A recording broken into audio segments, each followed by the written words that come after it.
it's got a skin that breathes.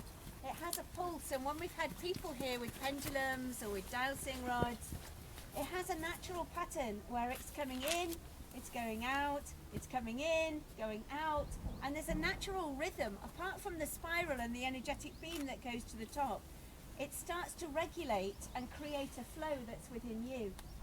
When you are walking up the hill, one of the things that many people actually notice, even people that have been walkers and are fit and healthy, sometimes they say they feel tired, and actually it's quite a struggle coming up the steps.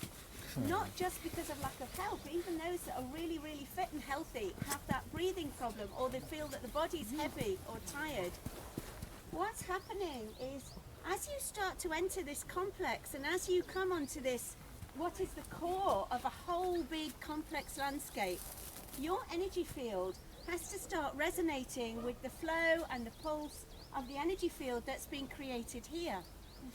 As you walk up, if you're out of resonance with that, it has to start rebalancing you, which can create feelings of being heavy, feelings of being tired, sometimes feelings of exhaustion. But the moment you actually come into contact with it and you stop, I was watching everybody when we went to the first part.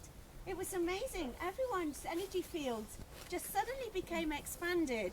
You had lots of colour in your energy field, and everyone's breathing started to relax and change. And actually, if we looked at it, it'd be interesting to do a study at some point to actually see how the breathing becomes regulated, placid, calmer, as we actually come onto the monument itself.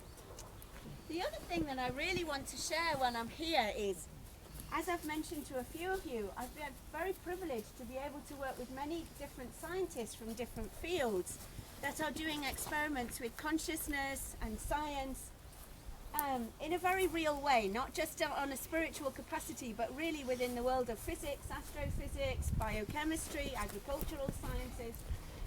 And what I picked up when I was here, it's quite right that Sam says it's a natural intelligence. There's an intelligence that has been behind the creation of all these different blocks and the concrete samples that we've seen. If you look back, and I tune into the energy field when I first met Sam, I don't think there's one story here. What you're seeing is an end product. It's the end